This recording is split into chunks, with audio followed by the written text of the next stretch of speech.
ଝିଅର ଅଛି ଆଜି ଫାଷ୍ଟ ସିଫ୍ଟ ଡ୍ୟୁଟି, ସେଥିପାଇଁ ଟିକେ ତା ପାଇଁ ଜଳଖିଆ ଟିକେ ତିଆରି କରିଦେଉଛି। ବିରି ବଟାଟା ଥୁଆ ହେଇଥିଲା ଫ୍ରିଜରେ, ଜମା ହାତ ଦେଇ ହେଉନି, ଏତେ ଥଣ୍ଡା ହେଇଯାଇଛି।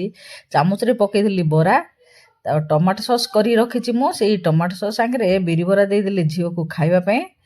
ଝିଅ ପଳେଇଗଲା ପରେ ପିଲାମାନେ ଟିକେ ମୁହଁ ଶୁଖେଇ ବସିଲେ, ତାଙ୍କ ପାଖରେ ଟିକେ ବସିକିରି ଖେଳିଲି। ତାପରେ ଠାକୁରଙ୍କୁ ପ୍ରଣାମ କରିଦେଇକି ପଳେଇ ଆସିଲି ଜଳଖିଆଟି ଖାଇବା ପାଇଁ। ଦେଖୁନାହାନ୍ତି, କାର୍ତ୍ତିକ ମାସ ସରିଗଲା, ଠାକୁର ପୂଜା ବନ୍ଦ ହେଇଗଲା, ଆଉ ଛିତ୍ରିକା ହେଇଗଲା ଝିଅଙ୍କର। ପ୍ରଣାମ କରିଦେଇକି ଆସିକି ଜଳଖିଆଟି ଖାଇଦେଲି। ଜଳଖିଆଟି ଖାଇସାରିଲା ପରେ ଲାଗି ପଡ଼ିଲି ରୋଷେଇ ଦେହରେ। ଭାତ କରିଦେଇଛି, ଘାଣ୍ଟ ତରକାରୀଟି ବସଉଛି। ବୁଟ ଡାଲି ଆଳୁ ପ୍ରେସର କୁକରରେ ସିଝେଇ ଦେଇଥିଲି। ଆଳୁ ବାଇଗଣ ବୁଟ ଡାଲି ସଜନା ଶିମ ସବୁର ଘାଣ୍ଟ ତରକାରୀ ବନେଇଦେଲି। ରୋଷେଇଟି ସରିଲା ପରେ ପିଲାମାନଙ୍କ ସାଙ୍ଗରେ ଖେଳି ଖେଳି ପିଲାମାନଙ୍କୁ ଟିକେ ଖୁଆଇଦେଲି। ପିଲାମାନେ ଖାଇସାରିଲା ପରେ ମୁଁ ମଧ୍ୟ ଖାଇଦେଲି।